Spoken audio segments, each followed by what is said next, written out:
Dear Abby, my fountain pen leaks. My wife hollers at me and my kids are all freaks. Every side I get up on is the wrong side of the bed. If it weren't so expensive, I'd wish I were dead. Signed unhappy. That is the late, great John Prine. I should say, I'm Ann Landers right down the line. I mean, I'm not actually Ann Landers. I mean, in terms of allegiance. I'm pretty sure, I'm so old that these things have now begun to blur in my mind. But I'm fairly certain that I interviewed one of them and that it was Dear Abby. And the reason, in case you don't know, that my confusion is semi-excusable is that they were identical twins and were kind of pretty much the whole show of advice column writing at the time. Ann Landers was alleged by her syndicate anyway to have 90 million readers. I don't know. There were like 200 million people in the whole country at the time. Anyway, so we're going to talk about advice columns today. As you can tell, all of my knowledge about advice columns is radically out of date. But fortunately, everybody else who's going to be on the show is not in that boat. And we're going to begin with Jamie Fisher, a writer and researcher with the New York Times and many other publications as well. The New York Times Magazine and their book review, the Washington Post, the London Review of Books, and she's working on a collection of short stories. Significantly, though, she wrote in the New Yorker a piece called The Age of Peak Advice. That's P-E-A-K, like peak oil. Although I think advice columnists also involve a certain amount of the other kind of peaking, because the rest of us are basically peaking at somebody else's life, right? You're looking at going, oh, they have that happening in the house. Well, isn't that interesting? All right. So Jamie Fisher, after that long rambling introduction, welcome to the show. Thank you so much. I had never heard that song, and it is delightful. It's the late, great John Prine. So make the case that we're in the age of peak advice. Oh, goodness. There's just more advice than ever before on any topic you can imagine. You can get advice about fidget spinners. You can get advice about your neighbor's kombucha lab or your fears that your friend may be turning into a Jordan Peterson devotee. There's actually a columnist called The Bad Advisor whose sole sort of ambit is reviewing advice from other columns. And she estimates that she reads like 50 or 60 a day. So it's really a peak in terms of the kind of advice you can get, the kind of people you can get advice from, including cartoonists pretending to be dogs, in the subjects that you can get them on. All right, I think I might like that one actually. All right, so and you like the forum too. Explain what you like about it. It has this, it's strange because it has this feeling of being slightly trashy, as I think I write, to be interested in advice columns. But you get a window into so many different people's lives. And you also, whether the columnist acknowledges it or not, you get a window into what they think and how they sort of make an argument for what the world looks like. And so I think it can tell us a lot about what society looks like on both ends of the question. So reading your piece, and you do talk about just as you've just alluded to, just the multiplicity of advice columnists and perspectives. One of the things that occurred to me with my hopelessly retro view of this whole thing is that, in the day of Ann Landers, like Ann Landers was pro-choice for a lot of her career.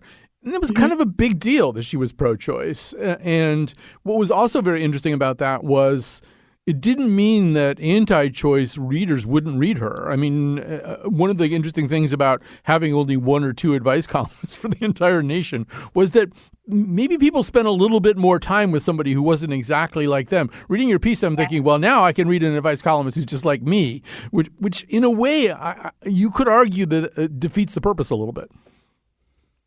That's true. And when Ann Landers passed, her longtime editor, not that her name was actually Ann Landers, but her longtime editor wrote of her that, you could, no matter what side of the political spectrum you were on or who you were, you could read Ann Landers and know what America thought, which isn't necessarily true, and that a lot of people were left out. Mm-hmm. I guess the counter argument to, you used to be exposed to opinions you didn't necessarily agree with, but maybe you didn't get as much diverse advice from readers back then. Oh, yeah, I think that's right. I think that there are pros and cons to both styles. But I do think that there was, anyway, a value in people. I mean, like, Ann Landers was also opposed to capital punishment. She was a little kind of not entirely satisfactory to gay people on the subject of gay rights, although she was in favor in certain contexts of gay rights at a time when almost nobody else was. So when you have that happening, it is different. On the other hand, I also, from your piece and from reading some of the samples that will inform the rest of our show today, I can see that there's also a real value in writing to somebody who actually understands the situation that you specifically are in. Yes. And, I don't think Ann Landers would have known, even if she were alive today, what a kombucha lab is or why it would be an intrusion on anybody else's space. So you kind of do need that. One of the things you write about also is that it's probably a little bit more of a literary form at this point, and you've got certified authors like Cheryl Strayed, and for that matter, Steve Allman for a long time was co-writing that same column with Cheryl Strayed. People who made their marks, Roxane Gay, another example, people who made their marks just as writers doing writing, then gravitating towards advice column writing in kind of a second wave. So what's the effect of that? What does that do? Well, if you don't mind, there's something close to that I'd like to address, Sure. Which is that the advice column used to be more of a literary form. Before there was the first advice column in the 1690s, there was literature that was a lot like advice. In Montaigne's essays, you see a lot of concern with the proper way for living and questions that he asks himself, some of which are fairly crazy. Mm-hmm. Pamela, often accepted as one of the first novels in the Western tradition, is an epistolary novel, and it's filled with questions about etiquette and some questions about social climbing. Mm-hmm. And so in some ways, the current vogue for self-described literary folks writing their own advice columns is sort of a return to form. Absolutely. And I would go beyond, actually before the show, before the news, I was doing a little introduction, and I talked about just being a kid and even an adolescent and a young adult. So I'm 66 years old. So, the world I grew up in, advice about people's human lives and insights into human lives and confessional aspects to human lives, there just wasn't a huge amount of that kind of thing, and you really kind of had to go hunting for it anyway, and there was certainly no internet or anything like that. And so I remember, in a way, Ann Landers and Dear Abby, I read both of them, and they were like my Tolstoy in the sense that I was finding out about life. Really, this is a kind of problem people have. Nobody told me that. My parents never told me anything about stuff like that. So there's a sense in which literature, in the sense that it creates affinities and empathy and understanding of people who are not us, literature and advice column writing, they blend nicely. Yes, and I'm so glad you mentioned that, because the other interesting trend line that you see in the popularity of advice columns over time is that advice tends to become popular in times of crisis and relative social flexibility. The first advice column became popular after a late 17th century coup in England. Mm-hmm. In the 60s and 50s, when Dear Abby and Ann Landers were very popular, people were trying to figure out whether they should still wear girdles. Mm-hmm. They were trying to ascend to perhaps a level of polite society that their parents had never reached, or they were trying to understand what was going on with the radio. Mm-hmm. And so often we turn to advice, or have historically, to understand, is this correct? How do I do this? What do people actually think? What is the world really like? Yeah, and I would also say, and feel free to push back against this, sure. that in a way, the rise of the Letterer sisters, Dear Abby and Ann Landers, it really was a post-World War II phenomenon sprawling into the 50s and 60s. And I think one of the things that was happening was that religious authority was waning. Not to the point of nothingness, but the church, which supplied clear answers to people, not necessarily satisfactory answers, but clear answers. Mm-hmm. It didn't have the same bite that it used to have. It didn't have the same reach that it used to have. Meanwhile, it was being supplanted, and there's a whole Philip Reif book about this, by the therapeutic model. But the therapeutic model, A, cost money, and B, wasn't embraced by everybody. I mean, it seemed like something that had come over from Vienna or something, and New York intellectuals might be more likely to do. So suddenly you had this thing that was secular it was available for the price of a newspaper, and you could get some answers there. I think, and I would even add that in sort of the Eisenhower 50s, people weren't quite as trapped in their existences as they might have been in the 20s or 30s. They could maybe make some choices. Maybe they could leave their husband or they could do something, but they wanted to make the right choices. I think some of that, anyway, is a product of the 20th century boom in advice. Oh, yes. I mean, I agree. Absolutely. I mean, this was something I explored in earlier versions of the piece, but even the way that we talk about advice as being like somewhat confessional, obviously there's a parallel to the way Catholics used to speak to priests. And one of the early advice columns in New York, which started in 1906 with the Jewish Daily Forward, was called a Bintel Brief. And a scholar describing the book later, a collection of letters in a book later on, said that people used to write to it like they were writing to their Rebbe in the old country. There's a lot of a search for spiritual guidance that gets carried over to the advice column format. So moving forward, yes, we've mentioned Cheryl Strayed several times here, a writer in her own right in other kinds of ways, takes over most of the time with Steve Allman, this Dear Sugar advice column. And I think she's like George Foreman. I think she's like retired and come back 3 times or something. But let's listen to her talking to Rachel Martin, a host of NPR's Morning Edition, about the universality of problems.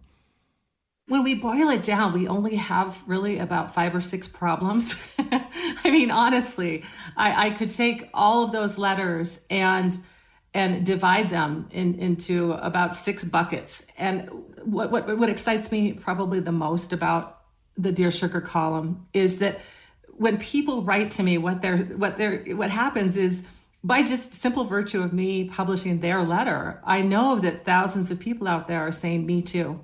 This is how I also feel. This is what I am also up against. That almost kind of bumps into that. Remember, there used to be this whole idea that there are only like 6 narratives in all of literature. But I was surprised to hear her say that. Are you surprised to hear her say that there's 5 or 6 buckets? Oh, not at all, because I got an almost identical answer about the question from Lori Gottlieb, who is a therapist who runs her own advice column and podcast. I had asked her, if she thought of different categories that questions fall into. And she basically had infidelities. Am I normal? Please tell me I'm right about this. How do I say this thing I need to say? Am I a bad person? And do I feel, I feel hurt. Mm-hmm. Those were some of the categories that she laid out for me. Right. Oh, my favorite was, if you can validate my denial, I'll be fine. I like that one, actually. That one seems like it's from a Roz Chast cartoon. But yeah, there's something very universal about the kinds of questions that we ask ourselves and that we ask advice columnists. And then, and I'm going to ask Danny about this in the next segment, but then there's that whole question of there's a slightly performative aspect, to all this. I mean, you sort of wonder. Like right now, I'm going through like 3 major life crises that are all completely horrible, but it would never occur to me to write for publication. I mean, I'm seeing a therapist and I'm paying out of network and it's costing me a lot of money, but that's what I would do. And I sort of wonder what moves somebody to do this besides the fact that it's free advice. This is part of what I think makes the advice column, while not American in origin, distinctly American in practice. There's something about talking about our problems publicly that appeals to us. And in the context of the advice column, I think that for some people, their problems aren't valid until they're acknowledged in the world, until other people see them. I mean, that's as close as I've gotten to understanding it. And I have written 2 advice columns myself. Huh. And I think part of it is getting advice, and part of it is also hoping that perhaps your problem being acknowledged and answered will help someone with the same problem. Sort of this mutual aid society of desperate questions. Well, I suppose there's also, I mean, and I think it was in there in the list of different kind of tropes that you were mentioning that you'd been given. But there is sort of the trope of, my husband and I have agreed to abide by your decision. I don't know if that's still, they do that as much, but that used to be a Dear Abby Ann Landers kind of thing. You know, the two of them are having an argument about God knows what. And she'll say at the end, my husband and I have agreed to abide by what you say. First of all, I'd love to know how many of those agreements really held together once the ruling was issued. But there is that idea, right, of, okay, there it is. It's in print. I'm right, you're wrong. Yes. Yeah. The search for a neutral arbiter, which I don't think has probably ever been successful. No. But I will say that as someone who grew up on Dear Abby primarily, by the time I was reading it, I would not usually see my husband and I have decided to abide by your decision. There's kind of a different opinion of authority there, like embedded in that question, that I don't know if people think about it that way anymore. One of the most surprising advice columnists that you mention, this is something that I had not known and have trouble even processing, is that the Reverend Martin Luther King Jr. was an advice columnist for a while. Yes. So he was a columnist for Ebony for some time in the late 1950s. And people wrote in with questions about, whether rock and roll was a sin, listening to it. And he gave kind of surprising answers. Some answers are entirely what you would have expected from Martin Luther King. You know, people were writing in asking if they should pursue racial justice within their church, and he would tell them to stay with the church and sting its conscience. And others were a little unexpected. A woman was being neglected by her husband, and he asked her if she nagged, perhaps, or if she was careful with her grooming. Right. Well, massive respect to the Reverend Martin Luther King Jr. for his incredible contributions to American history and to social change. I wouldn't actually ask him questions about my marriage. That's true. That aspect of it is somewhat surprising. Yeah. Although his answers are interesting. He advised at one point, man is more than a dog to be satisfied by the bones of sensory pleasure and showy materialism. In the middle of a national magazine. That's pretty good. Ads left and right. So it's a very striking experience reading through the letters, his answers. Let me ask you this. So you enjoy this stuff and you've written in, and would you ever be an advice columnist? And let me also kind of just throw as a parenthetical after that. I mean, one of the things about advice columnists is there's no real set of commonly understood qualifications. There's no certification process. There isn't even really any way, I don't think, to kind of, it's like being a political pundit. Bill Kristol's like wrong about everything, but it doesn't ever, all of his predictions are not wrong. It doesn't seem, there's no real penalty for that. And my guess is that you never know as an advice columnist probably even how good your advice actually turns out to be, except in a very spotty anecdotal way. But, the electrician who's going to come and rewire your house has to meet way more qualifications than an advice columnist does. So why not you? I could give it a try. One of the fascinating things is I think the best advice columnists always acknowledge that they have no qualifications. Right. I believe it was an episode of Dear Prudence where Danny said, I know nothing about HR, which does not prevent me from making wild, sweeping claims about HR.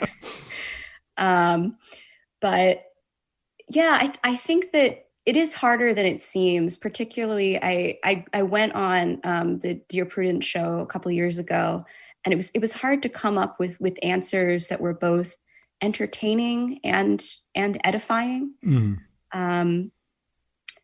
I don't know. I guess I feel like I don't have the authority to do it, even though you don't actually need authority to do it. Right. Well, ultimately, we're going to have to take a break here. Would you do it? No, I wouldn't. At least I don't think I would. Although when I was writing for magazines, I would do just about anything. Yes. I wrote all kinds of things that I was not really qualified to write about. So I'm sure I could have been talked into. Someone says it's for money. You'll That is, Samuel Johnson said, none but a blockhead ever wrote except for money. So, yeah, I probably would have done it. But, we say there's no real qualifications. Well, there's no certification process. Ultimately, you have to have empathy. You have to have some kind of human touch. You're not going to last very long, I think, if you're I don't think Jordan Peterson would be a very good advice columnist, although he probably is one, actually. All right. Well, we have to take a break anyway. But first of all, I want to recommend that people check out this article from The New Yorker by our guest, Jamie Fisher, The Age of Peak Advice. And then after the break, you will meet one of those advice columnists. Thanks, Jamie. Thank you. Charming old man. He was always flying his kite. One night I said, Benji, why ain't you out with your kite? He said, because it's raining tonight. I said, Benji, sweetie, you go right back out there and to your kite string, tie a key. This may shock you, Benji, my boy, but that's electricity. And that was good advice. Good advice. Good advice costs nothing. Oh, something interesting, Bee? Dear Uncle George, believe me, I'm a woman who minds her own business. Whoops. But I live in a large building, and I can't help noticing what's going on in the apartment across the court from mine. You can be sure that this nice lady owns a beautiful pair of binoculars. A nice man lives there with his wife, but when he's away at work, another man comes in. Sometimes, when the drapes aren't drawn, I would see him kiss her. Should I tell the husband what's going on behind his back, or should I forget the whole thing? Signed, Good Samaritan. Good Samaritan. Well, Good Samaritan. Obviously, you are a nosy old witch, and I'm sure you've got warts on your nose. Oh, it's not worth it. Just send her a note telling her to mind her own business. Gently. Don't offend. All right. That's actually from the old Alfred Hitchcock hour. It's season 1, episode 30, if you need to look it up. And there's an interesting twist or turn. I don't think I should spoil it. But anyway. And the voice you hear, that's Gene Barry, who was like a great sort of television type actor for many years. All right. So we're talking about advice columnists today. And we are lucky to have with us Danny M. Lavery, Slate's Dear Prudence. And we should say that Dear Prudence is one of those things that gets handed from Prudence to Prudence, co-founder of The Toast and the author of Texts from Jane Eyre, The Merry Spinster, and Something That May Shock and Discredit You. Danny Lavery, thanks for joining us. Thank you so much for having me. I'm so pleased to be here. So you get, over 300 letters per week? Maybe just talk about how you make a decision about whose letter you're even going to handle. Yeah, there's a huge volume. As you mentioned earlier, the Dear Prudence column goes back to the late 90s. So it's a well-established machine. Mm-hmm. So when I took over, they already had a sort of system in place where a couple of other workers at Slate monitor the various like inboxes and voicemails and so on, and then sort of compile a pool of usually the shortest ones, because oftentimes people will include lots and lots of information such that it could take up a whole episode just to read 2 letters.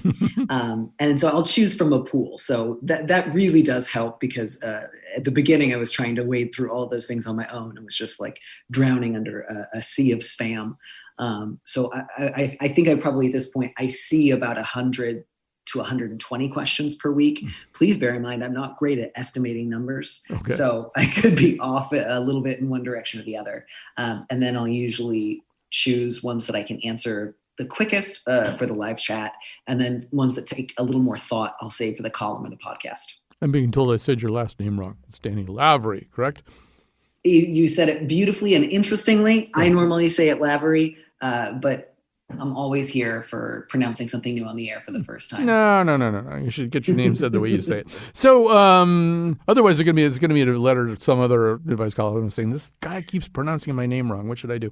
So yeah, no, I mean, I've read the column. I've read the letters that you do take. I don't know. Do you sort of strive for a certain kind of mix, or, as you're making that kind of discernment, what are you looking for? I do look for a mix. This is one thing where I really appreciate having a fabulous editor, my editor, Megan Wygand, on the column. I'm so grateful for her, because she will periodically say, hey, I've kind of been keeping an eye in the last couple of weeks, have been really on the heavy side. Can we try to balance next week's episode a little bit more? And so she's able to sort of remember that, because the way that I get through it is usually like I throw myself sort of full tilt into each letter, and I climb out of it, and I'm just like, and that's gone. I shake it off like a dog getting out of a puddle. So I have no long-term sense of scale when it comes to the column, like from week to week or month to month. So I'm very, very grateful to her for that, because otherwise I would not notice. It was just like, oh, the last 10 weeks have all been about like fatal problems, and everyone listening to the show is crying. All right. So if I were doing your job, I think I would be just out of pure sadism, I think I would be attracted to. I'll give you an example from your own column. So there was a guy who wrote in, I don't know if I can summarize this perfectly, but he had a problem with the woman who's now his wife, where he had been having some kind of online relationships where he was just kind of hitting on women on like WhatsApp and Instagram and stuff like that. And then I think they broke up and they got back together. Then he thought he saw her maybe going through his phone, like in the middle of the night. And then she'd been very cold towards him since then. And then he kind of says, well, she would have probably seen this thing that I wrote to a woman on Instagram, but it wasn't what she thinks it is. And, I mean, right away you can think this guy is so culpable in his own problem right now, but he's trying so hard to write this as like, what do I do about this crazy woman I'm stuck with? Mm-hmm. Yes. Different letters have varying degrees of self-awareness, or at least, again, to my judgment, different levels of self-awareness. And, he had made, I think, about 7 different assumptions that he, I don't think, should have felt as solid, assuming were true as he clearly did. But yeah, the thing that he wanted, like the question that he sort of ended, was something like, how do I make sure that I can bring up what annoys me about this while ensuring she doesn't get to say anything that bothers her? Which, wouldn't it be lovely if I could guarantee you a way of doing that where it's like, I'm allowed to be mad and you need to just listen. And then we'll deal with what I'm mad about, and then end of discussion. That raises a really interesting question, which I hadn't thought about before. But it's sort of like the question is, well, who are you working for ultimately? I mean, you work for Slate. I get that. But like, who are you working for? Like, that guy probably assumes, well, Danny's going to be working for me on this one. He's going to help me come up with a solution to this. That's not strictly the case, though, right? You are saluting some other flag out there somewhere. Can you explain what flag it is that you do salute as you try to adjudicate these matters? I do appreciate the metaphor, because it makes me feel like a sort of interesting mariner. Yeah, there you go. Yeah, I wonder. I don't know if, generally speaking, what is going on in people's minds when they do write to me. I don't know whether they think of me as a sort of... I never have a really strong sense, unless someone says at the beginning, like, I read your column all of the time. Mm-hmm. I don't know if they're familiar with the column. I wonder, were they aware of Dear Prudence 20 years ago, and then one day they had an issue that they kind of couldn't bring to their friends, and they just thought like, oh, I remember that column. I'll write to whoever's there now. So I don't always know how familiar each letter writer might be with me or my archives. But yeah, I do think sometimes writers might approach it as a sort of adjudicate this, sometimes as a sort of like remote but friend sympathetic type of listen to me, help me assess this, encourage me, provide me with some feedback. Sometimes I think they approach it as, I've already decided what I'm going to do, and for some reason I feel preemptively defensive and I just want to tell a stranger about it. Thank you for listening. Goodbye. So there's a variety, I think, of approaches that a letter writer can take to writing into an advice column, all of which are really interesting. But I'm really asking you about your approach. So, like, at some point you have to consult with your inner angels, or at some point is it something that really is so I don't know, so complex and layered and nuanced that you can't really sort of put it into words, or do you have a pole star that you sail by? Is there sort of a way in which you would sort of describe your approach to life and the way that it translates into advice? Yeah, no, I definitely think that I can put it into words. Thank you. I just often forget questions when I start answering them, which is part of why I'm grateful to get to have a script to work off of when I record the show. I would say, generally speaking, I'll try to get a sense of the letter writer's goals and values and state of mind. And within a certain framework, I'm happy to say, okay, these are your values here. These are your goals here. They might not be mine were I in your situation, but they strike me as perfectly legitimate ones for a good person or good enough person to want to follow. So I will do my best to help you achieve your goals. Sometimes I'll think, these goals are fine. I can think of a few that I think might serve you better. Let me suggest them as alternatives. And then occasionally, not often, but occasionally I do hear from someone where I feel quite strongly, you either don't know what your real problem is, and I need to encourage you to reassess the situation, or your goals are bad. And my hope is to get you to turn around and stop doing what you're doing. I usually do have a fairly intuitive sense of where I'm going to land on each letter. Sometimes it takes me a little while to think, do I want to help this person achieve that goal, or do I want to try to encourage them to turn around? And I try not to do too many of those letters, because I just think my ability to influence someone to completely change their course of action is fairly limited as a stranger with no way of following up with them. So I try to do that sparingly, I think. This might seem like a strange place to go, but we went through the summer of Black Lives Matter and had kind of a conversation about, one of the things we wound up having a conversation about nationally, I think, was we call the police too much. We call the police about everything, and the police aren't necessarily trained for all kinds of things that they get called about, but nobody knows who else to call. So these, things happen that need to be dealt with, and nobody knows what to do. So they call the police. And I was thinking about that reading your column too, because, for example, I think it's in the same one that's with the guy with the wife looking at his phone. I think it leads off with this neighbor who, takes out his penis in front of this woman and who's holding her toddler or something, and I think a lot of people would just go, I'm calling the cops right now. Although when you think about that, that's probably is the wrong approach, just in the sense that that's not anything the police are going to be able to deal with in any kind of subtle way. I was sort of thinking about that, thinking, maybe it's really good that people would look to you for some other way of thinking about this. Yeah, it is certainly true that I think different communities experience policing in really different ways. So I think that certainly among like the white moneyed suburban set, there has often been not a lot of public conversation given to what are alternatives to the police. I think other communities have, in fact, given a great deal of thought to what alternatives to policing might look like, and to other forms of de-escalation or offering social support or public help.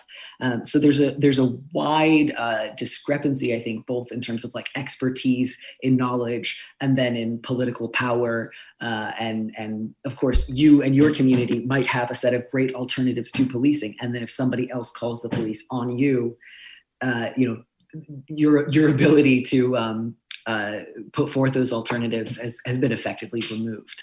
So, I think it is also one of those situations where, for me at least, there are some situations where it feels fairly straightforward of, this is not necessarily the best option that you have, but it does feel like a necessary evil. And in that particular instance, where this woman wanted to know, primarily, I think she was asking, did I imagine it? Because she felt so horrified and it had been so jarring. And so one of the things that I wanted to stress to her was, you did not imagine it.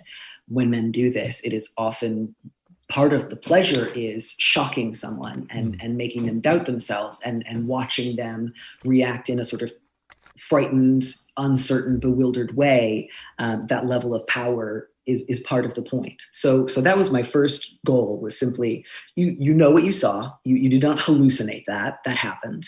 That's actually part of a pattern. That's a pretty well-studied, well-known pattern when it comes to men who expose themselves to either strangers or people that they know only slightly. And then the sort of next question was, she wanted to know if she should tell her husband. And I thought that she should. I also thought she should tell her friends and talk to her other neighbors if she felt safe in so doing. And then I said, you may also want to consider calling the police, in part because this man's her next door neighbor and she may eventually need to get a restraining order. And again, I say that not thinking the police are going to ride in, handle it beautifully, and she's going to be safe, but it may be one of a number of different tactics that she has to use in order to protect herself and in order to establish a paper trail. Again, if a neighbor starts exposing himself and masturbating in front of you and your 2-year-old child, that's a pretty clear indicator that he will probably try to escalate again.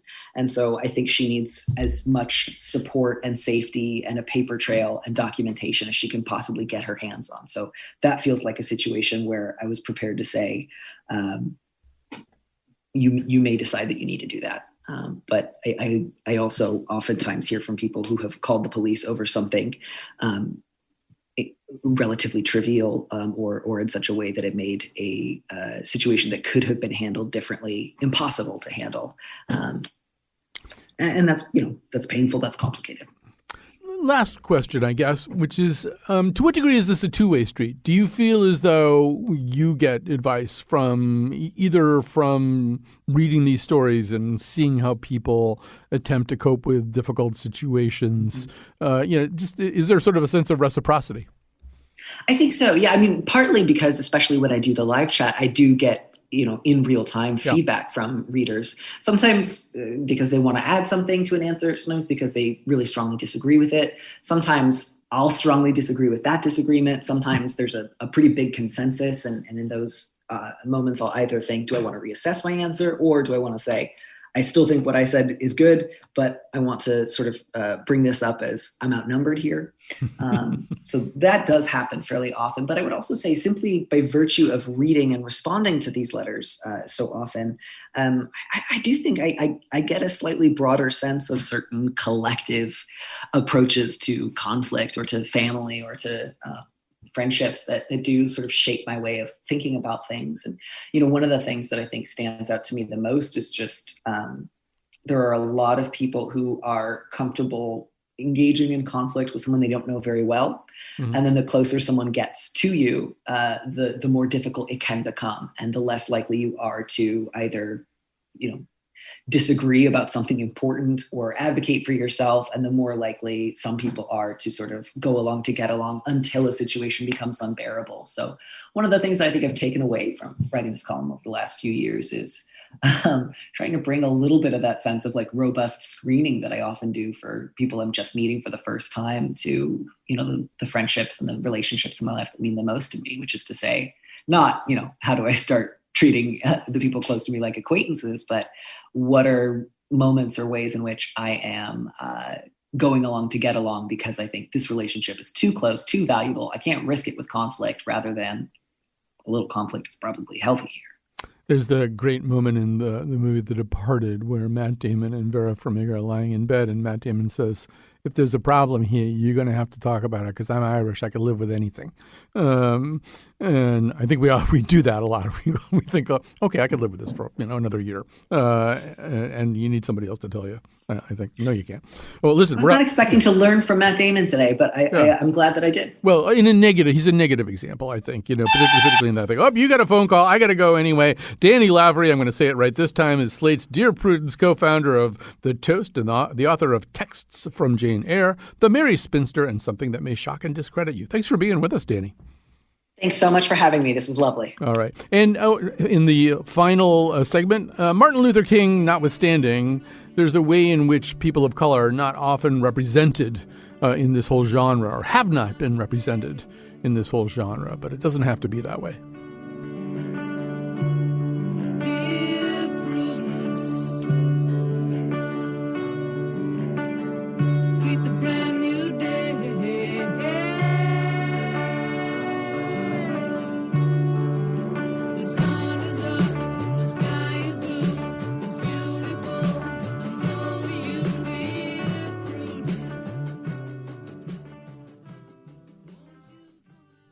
All right, we're back for our final segment, but first I have some thank yous to say, starting with Kat Pastor. She's the technical producer of this show. She's here in the studios with me, because I have returned to the studios. Betsy Kaplan is senior producer of the Colin McEnroe Show and producer of this particular episode. So thanks to both of them.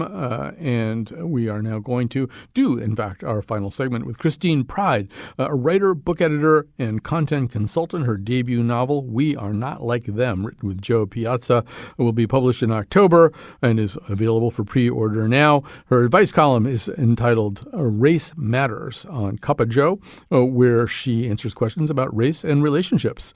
Christine Pride, welcome to our conversation. Thank you so much. I'm so happy to be here today. So explain how it is that you find yourself in this specific role of advice columnist. That's a great question. Well, first of all, I've always been such an avid fanatic of advice columns and have read them for years, including Dear Prudence and, Ask Polly and on and on. And that dovetailed when, last summer, I and a lot of other Black Americans obviously were having, a lot of struggles with the racial unrest. And, it felt like it was time to harness the moment with this racial reckoning.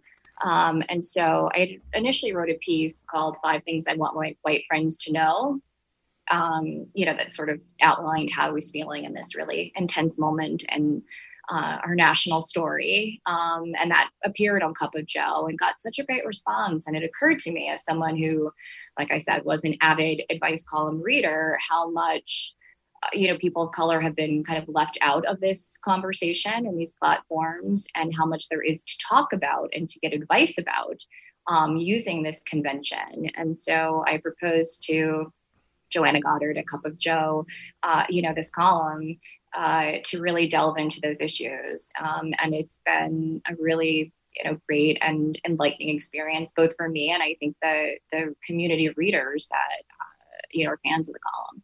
Can we talk about that community of readers? I when I first heard about this, I guess I just very reflexively thought, so this will be a columnist, a Black advice columnist answering questions from Black readers. But that's not the way it works at all, right? And quite a few of the samples that I read anyway were from white readers.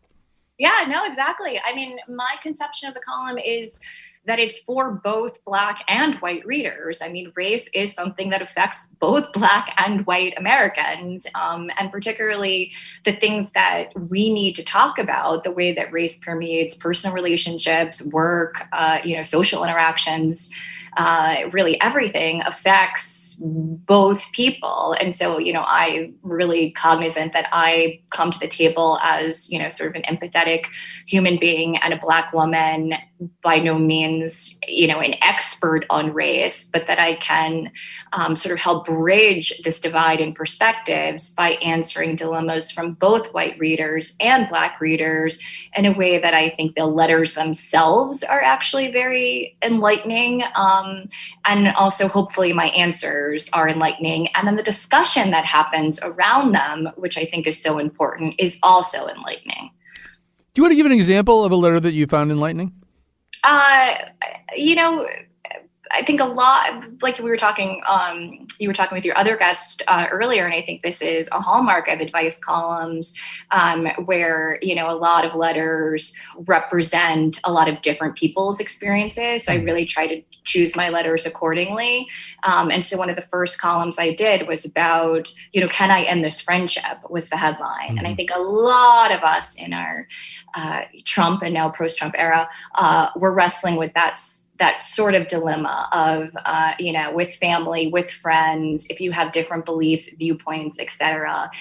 In this case, it was a woman who was writing about how her friend did not believe systemic racism actually existed. This was a white woman saying that about another white friend. How do you bridge that divide? And so that was very specific in terms of their particular dynamic, but I think it spoke to a larger issue that a lot of people were feeling, which is, how can we, navigate these divisive times? Right. And I read that one. Tell our audience, though, sort of how you dealt with it. With this letter and with all my letters, I, again, really try to come from a place of empathy. This is not a didactic column in terms of, there's going to be right or wrong answers, or there's, even a specific course in action. So I try to really get people to think about, all the factors that might be at play in making that decision. And really, try to check my bias, if you will, in terms of, a gut instinct might be to say, well, oh my God, that's crazy. Drop this friend immediately.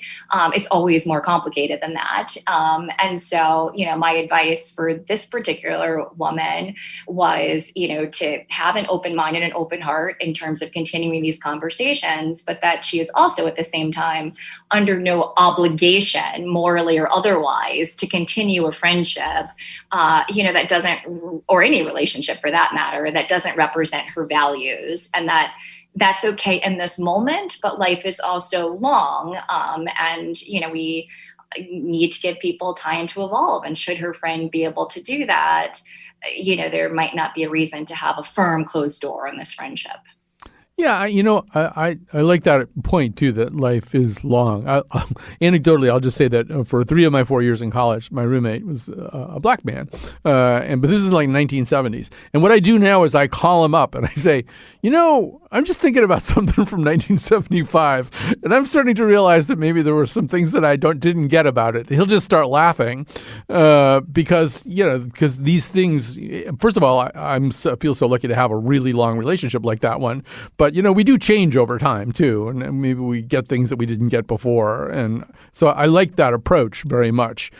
One thing that I wonder is, I talked at the beginning with Jamie Fisher about the fact that because there's so many different options these days, there's kind of a self-selection process that can go on. In a way, you're probably not going to hear from people who might benefit most from your advice because they'd be unlikely to seek. Like, you're not going to hear from the woman that your letter writer had the problem with. She's the woman who doesn't believe in systemic racism. She's probably not going to read you or write to you.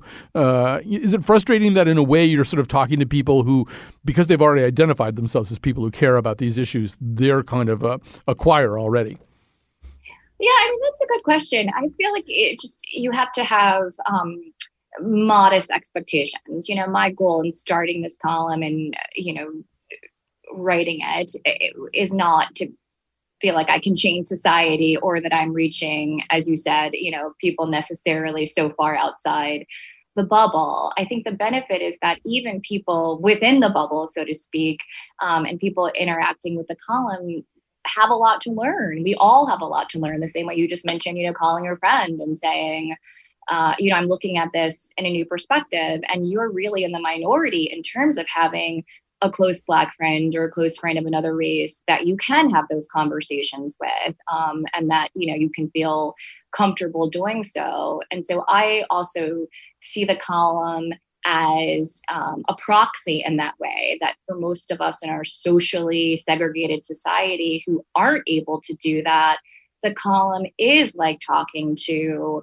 a close friend of another race who, you can dare tread water in these, or tread a toe, I should say, in these, potentially uncomfortable, fraught, scary conversations, or conversations that might be, ripe for miscommunication. And so, it's a safe space, which is the hallmark of a lot of, advice columns, right? It's a safe space to bare your soul. That's very well expressed. Well, we have to stop there, although I have a lot more questions. Although I have just enough time. I've now quoted this at least 100 times on my show, but I'll quote it to you because it seems like something maybe you might even want to use at some point. What my friend often says to me, so he's Black, I'm white, we're both left-handed, and he'll say, Colin, you know how when you're left-handed you notice like a lot of things that don't work very well for left-handed people? He goes, being Black is kind of like that too. He goes, the right-handed people don't notice that the left-handed people are disadvantaged, and being Black and being white, it's kind of like that too. I always feel like that's such a great analogy. Well, that is such a great analogy. And having broken my right wrist recently, I've been a Black person and a left-handed person for the last 6 years. And so I can really relate to that. There you go. Feel free to steal it. His name is Ken Jennings, if you want to give him credit. Christine Pride, great to talk to you. Christine Pride now writing the advice column Race Matters on Cup of Joe, where she answers questions about race and relationships. We have to go now. Thanks again to Betsy Kaplan. Thanks to Kat Pastor. Thanks to all these great guests, too. Danny Lavery and Christine Pride, and, of course, Jamie Fisher, who got us started on all this. And stay with us for future shows. They're all going to be just great. That's my advice, is to keep listening to this show. Sound advice we're giving, sound advice. Just as sure as you're living, if you're smart, you'll think twice when they start to sound off with advice. Sound advice we're giving, sound advice. Just as sure as you're living, if you're smart, you'll think twice when they start to sound off with advice. Don't listen to their sound advice.